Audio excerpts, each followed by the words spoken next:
Tom Lee just gave a recession warning, suggesting that if tariffs are implemented, the US economy will fall into a recession. Tom Lee also says that he expects the employment dynamic of markets to get pretty messy in the first half of this year, saying that employment estimates could be wrong by 50% or more. Like if we're expecting 150,000 jobs, we might actually come in at like 75,000. Or if we're expecting 200,000, we could actually see readings of 100,000.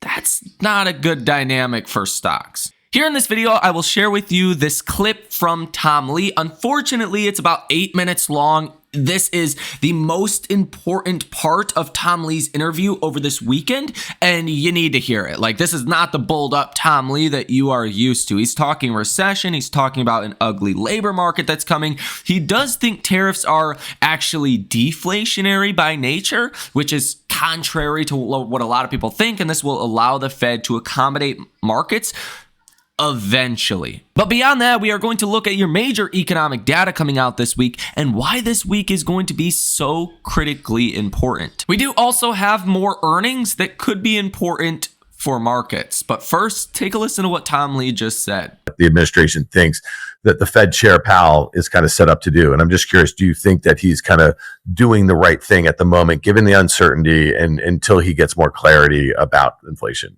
You know about the Fed Chair? Yeah, Fed Chair Powell.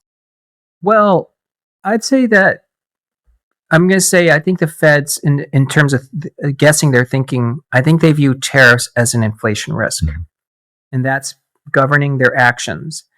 But it's evident now that tariff risk is actually deflationary because it's sapping consumer confidence, and consumers don't actually have wallet share to pay for higher prices. So it's going to create a demand decline, which is recessionary. So I would guess that the Fed's thinking around this is going to evolve this year, that tariffs are probably deflationary, and therefore the Fed doesn't have to be hawkishly paused. So with that said, the cut that's expected in July, would you move that up? I think they're only, and please correct me if I'm wrong, I think there are 2 more cuts priced in this year, the first one in July. So speak to that. I'm waving my magic wand. You're in the seat. It sounds like you'd be more inclined to cut more times. If I was guessing, and I'm not a Fed watcher, but we do watch what the markets are pricing. The market's only pricing a 27% probability of a cut in May. And by the way, the bond market's also, if you look at distribution, pricing a 23% chance of a Fed hike. So like there's still a very large cohort that is quite hawkish in the bond world. I would guess that as this tariff stuff causes confidence to fall down and Doge, etc., that 23% chance of a hike goes to 0. But I also think the odds of a May cut should be higher than 27%. I understand that way of thinking, and it's fascinating to me because I haven't heard a lot of people talk that way, but it does make sense. I mean, the first logic suggests tariffs are inflationary, but what it does to consumer confidence is really what's important. So let's talk about consumer confidence, because we just saw a consumer confidence number, the worst we've seen in a couple of years. I don't know where that came out of, because I would have thought there'd be this renewed optimism with this new administration, and people have lived through a couple of years now of daunting inflation. You'd think there'd be a reacceleration. What do you attribute that to? I think consumers are happy when markets are going up and when gasoline's cheap, and then probably when grocery store bills aren't going up. So stock market hasn't gone up. It's kind of flat for the last 6 months, and gasoline's not super cheap. And then, as you know, it's not like it's gotten cheaper to go to the grocery store. So I think that there might be an intangible, like those who voted for change politically, their confidence has gone up. But then for those who like the previous political party, they have no reason to be cheering. Right. So it's kind of messy to expect consumer confidence to be good. But I think another thing to keep in mind is like when economists talk about Canada and Mexico tariffs, they're expecting Mexico and Canada to go into a recession. So it's kind of weird for someone to think that the US should have accelerated growth or inflation. It's probably more likely that it would push us closer to a recession. Okay, so this honeymoon period, it doesn't seem like it's going to last as long this time. Does that play into, well, does the market drive that, or does that drive the market? It's sort of chicken and egg stuff now. It is, yeah. It's a, like, the term people used to call quagmire. Mhm. You know what I mean? Like, it's a bit messy because you can't really expect the stock market to go up if there's tariff talks, because then the administration would believe the markets aren't taking it seriously. So I think that White House would rather see the markets tumble or be under pressure from tariff talks. But at the same time, there is a put in place because the White House doesn't want a recession. So the more the markets start to act like it's fraying at the seams, the more likely that this conversation actually reverses. Okay, another chicken egg. Does a recession cause a market sell-off, or does a market sell-off cause a recession? I say that because, we were just talking about consumer confidence. That is our economy. I mean, you know the numbers better than I do, but 70-something% of the economy is driven by people feeling good about things and buying things. So when they get scared, and typically that scare comes into fear of a stock market doing something that we haven't seen in a while, that's when they slow down. So my question to you is, what drives what in your opinion? I have a view. It doesn't matter what my view is. I'm curious as to yours. That's like the complexity of the economy, because I'll just give you a simple thing to think about. If we said, if the price of this falls, does it create a recession? Okay. Bond prices falling, like, probably say no. If gold crashes, we'd probably say no. If like the price of cars crash, we'd say no. But if home prices crash, definitely a recession. If stock prices crash, I'd say it's very likely to cause a recession, right? So, I mean, it's the sources of a market-based recession on price would be from housing or stocks. Yeah, let's go back to your point about the administration, because there was a note out, I think it was Axios earlier this week, is saying that the Trump 1.0 was very focused on the stock market. You remember how many times he would tweet at new all-time highs? He'd be like, "You're welcome, America. Your 401k is doing great." And so a lot of folks thought that that was kind of like a bit of a report card on how they were executing their agenda on the economy. And the report was that Bessent is more focused on the 10-year yield, which to me seems a bit goofy, because Trump's got his fixations, and his fixation is obviously the stock market too. So when you mention that, under the trade tariff situation, that maybe they want the stock market to tumble a little bit. I mean, right now we're down, 3% or so. If you got back towards the gap from November 5th, the S&P, I think it was right below 5,800 or so. That gives you like a 6-7% pullback from the highs. Is that the sort of thing? Do you think that's where the put comes in? If we fill in that whole gap, is there like a psychological sort of number there? I think that there's a lot of logic to what if Bessent's focuses on yield, because we know that you live off what's priced off the yield. So mortgage rates would fall, cost of borrowing would fall. That helps a lot of Americans, but it doesn't mean they want stocks to fall. Right. So I think that people are making that logic leap. I think that the administration doesn't want stocks to go up if there's tough tariff talks, but it doesn't mean that they want the stock market to be down 10% this year, because we know all recession probability models, just exactly what you said, Guy, they go up because the largest predictor of recession is the stock market. So if it's down 20%, then all of a sudden austerity has to go out the window. You have to do entitlements, and the Fed has to unleash liquidity. And that's the exact opposite of what they're trying to accomplish. So I don't think they really want a down market. They just don't want the market to not respect their message right now. Now, considering Wall Street is nervous about a growth scare right now, this week's upcoming data is going to be very important. So starting off tomorrow, Monday morning, you will get the ISM manufacturing PMIs. Now, manufacturing PMIs are not as important as some of the other data, but it will be important nonetheless.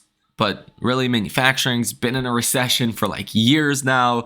It's not going to be a big shocker if manufacturing data is bad tomorrow morning. You will get prices paid. That is arguably the most important metric. How is the inflation picture within manufacturing. You will get new orders, construction spending month over month. That could actually be pretty important.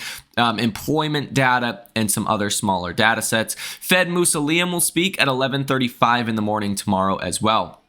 Tuesday morning, it's actually going to be the slowest day for economic data this week. You will get the RCM TIPP Economic Optimism Index, expecting that to move upwards. If that falls, again, that's a confidence problem, not exactly going to be great. Fed Williams will speak at 2:20 p.m. On Wednesday, you will get ISM Services PMI. This will be very important because services are 70-ish% of the economy. If services continue to weaken, that's not going to be great. Now, personal spending in this report did show that spending on services increased at a slower pace of 0.3% compared to the 0.7% the previous month. So there is some indications of services weakening. And if that is reflected in the ISM Services PMIs, that's not going to be great. Okay. You will also get business activity, employment, new orders, and prices. Prices have been high in the service sector. We want to see that number come down. If that comes down, even with some weakness in the headline numbers, that may be seen as a positive for markets. Even though it's weaker activity, less inflation could offset that and be positive. At 2 p.m. on Wednesday, you will get the Fed Beige Book, something I really like to pay attention to. Jerome Powell said, I think it was the last press conference, maybe 2 press conferences ago, that you really should look at that if you want to understand how the Fed is looking or thinking about the economy. Okay. It basically tells you what business leaders and people in different Fed districts are saying about economic activity, something the Fed pays very close attention to. Now, on Thursday, you will get the balance of trade for January, exports and imports for January. This will give you a new estimate for GDP. Now, technically, you're going to get a new estimate coming Monday via the ISM manufacturing PMIs. The estimate that we got on Friday is now negative 1.5% for Q1. That's crazy bad. I don't think manufacturing is going to help us out too much. So you're really going to be leaning on that ISM services number and then your balance of trade, exports, and imports. Okay, that'll give you another update for GDP. Now, initial jobless claims on Thursday are expected to rise as high as 340,000. That's insane. I would argue that has to do with some government, layoffs, some of what Doge is doing. We're starting to think that could get reflected in the numbers a little bit. So a number like that would be not great for markets at all. You will get wholesale inventories month over month expecting positive 0.7%. Again, that's one of the dynamics with tariffs. If you're like a GM or Ford or Nike or really any company that does a lot of business in foreign markets, you're probably over ordering right now. You're probably trying to get as much inventory as you possibly can because, again, once tariffs go into effect, which could be tomorrow at midnight, if there's no extension on Canada and Mexico, you're going to be in a better position to hoard as much inventory as possible right now. And that's part of what we've seen in some of the data last week. Now, Fed Waller will speak at 3:30 p.m. on Thursday. You get some data coming out from China, balance of trade, exports year over year, and imports year over year as well. Now, on Friday, you will have your big data. You will get the non-farm payrolls. You're expecting 133,000. I think that's a pretty high estimate considering some of the government layoffs. And really how this works is it's a survey, more or less. Okay. Now, there's record low participation in these non-farm payroll surveys. So how I'm kind of thinking about this is if the government laid people off, they're probably going to report that. So you could see the government reported layoffs a lot higher than what we've seen recently. And that could be where some of the weakness comes in. Now, the unemployment rate is expected to stay at about 4%. You will get average hourly earnings month over month, year over year, participation rate, average weekly hours, government payrolls. Again, expecting negative 20,000 here, but that's where you could see a number even worse than that. Manufacturing payrolls expected positive 6,000. Non-farm payrolls, private expected at 170,000, which is wild because last month you were only at 111,000. So I think that estimate is probably way too high. So some weakness on Friday in the jobs numbers. It's going to be a positive for bonds. TLT, if you're long TLT, you're probably going to love that. But, stock market wise, may not be all too good. Now, you will get a lot of Fed speakers. Fed Bowman at 10:15 a.m. on Friday, Fed Williams at 10:45 a.m. on Friday, Fed Kugler at 12:20 p.m. on Friday, and Fed Jerome Powell at 12:30 p.m. on Friday. Jerome Powell is obviously going to be a huge catalyst, so really throughout the day on Friday, expect a lot of volatility and really expect the unexpected. Jerome Powell could do a U-turn if we do in fact have the tariffs deployed on Mexico, Canada, and maybe even China here this week, and we get a bad non-farm payrolls number, you could see the Fed start to sound more dovish. Before they actually flip to cutting rates, long before that, you're going to have the Fed that starts to talk, more accommodative, right? That could happen this Friday. That could be a positive for markets. We will have to see how that evolves. Now, we will have some important earnings as well. Monday morning, you have Sonova, Hut 8, Plug, TG Therapeutics, and some others. Monday and after hours, you have NewScale, Okta, AST, Space Mobile, GitLab, Quantum SI, a couple other names. Tuesday pre-market, you have Target, Best Buy, AutoZone, PaySafe, EVgo, and some others. Target, Best Buy, obviously important because it tells you a little bit more about the consumer. Tuesday and after hours, CrowdStrike, Stem, Nordstrom, Box, Ross. Again, Ross is another one that can tell you a little something about the consumer as well. Wednesday pre-market, Abercrombie and Fitch, Foot Locker, OppFi, some others as well. Wednesday and after hours, you have Marvell, Rigetti, Zscaler, MongoDB, Viva, Victoria's Secret, Lending Tree. Thursday pre-market, JD.com, Cracker Barrel, Kroger, BJ's, Macy's, some other smaller names. Thursday, you have Broadcom, Big Bear AI, Costco, Gap, Hewlett Packard, Samsara, and some others. And then Friday, you just really some random companies there. So a big theme of this week is AI and retail. Okay, AI, Broadcom, Big Bear AI, Rigetti's like Quantum, but Mongo. Viva, I believe, has some AI properties there. GitLab, okay? So AI software going to be in focus this week. Retailers, Target, Best Buy, Abercrombie, Foot Locker, to a lesser extent, like a Kroger's or a Costco, okay? Very important week of earnings that we have. Specifically, I want to look at the retailers because that'll tell us more about the economy, about the consumer. Walmart gave a warning about the consumer. I can't imagine Target is going to have good things to say about the consumer. And Costco, Kroger, that's kind of a toss-up. People still have to eat. As far as your expected earnings movers this week, some of the biggest releases, GitLab Monday is expected plus or minus 15%. Target, CrowdStrike, Best Buy sitting anywhere between 8 and 10%. Ross 7% up or down. Wednesday, MongoDB at 15%. Plus or minus. Marvell, Zscaler between 13 and 12%. Viva sitting at about 9% plus or minus. Broadcom at about 10% plus or minus. Costco down here at about 5%. Kroger's at about 6%.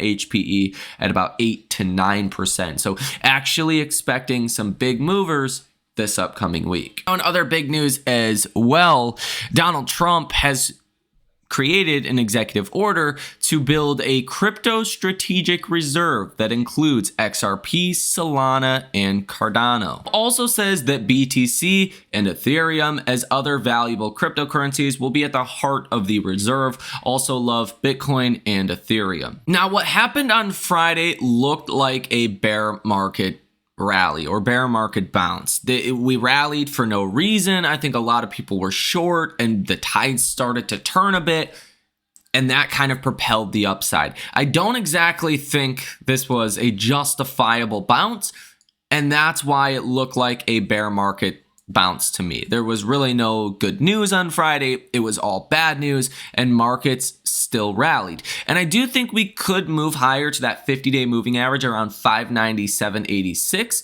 about $3 of upside here for the SPY, and you probably find a little bit more resistance there. And until there's clarity on the economy, until the Fed pivots to being more dovish, or until tariffs are dropped, or at least we get more clarity on that, it's hard to imagine a positive short term for the SPY here, especially as recession concerns continue to build. And if this week's data is not good, suggesting maybe we are entering into some kind of substantially slower growth economy, that's where you see more potential downside in this scenario. And as Tom Lee said in this video, if the labor market does start to really deteriorate and the Fed is nervous about inflation reaccelerating, that's not exactly a great dynamic for stocks. Now, at this point, I think you just want to raise as much cash as possible. If we do get a large enough bounce, maybe some puts as a downside hedge could make some sense. But I think cash is king right now. And you want to stay in markets, like, not financial advice, but I'm not selling my portfolio here. If I'm wrong and stocks rip and do very well, you don't want to miss that. You just want to be in a position to capitalize on the downside if that happens. Like Warren Buffett, he's still mostly invested in markets, but he does have $335 billion in cash, a record, ready to go if we do get that downside. And we'll see. I mean, the setup doesn't look great from here, but there was definitely some momentum heading into Friday, the end of the day, and over this weekend. So let me know what you guys think about this down below in the comments section. Have a fantastic rest of your day, and I will see you in the next one.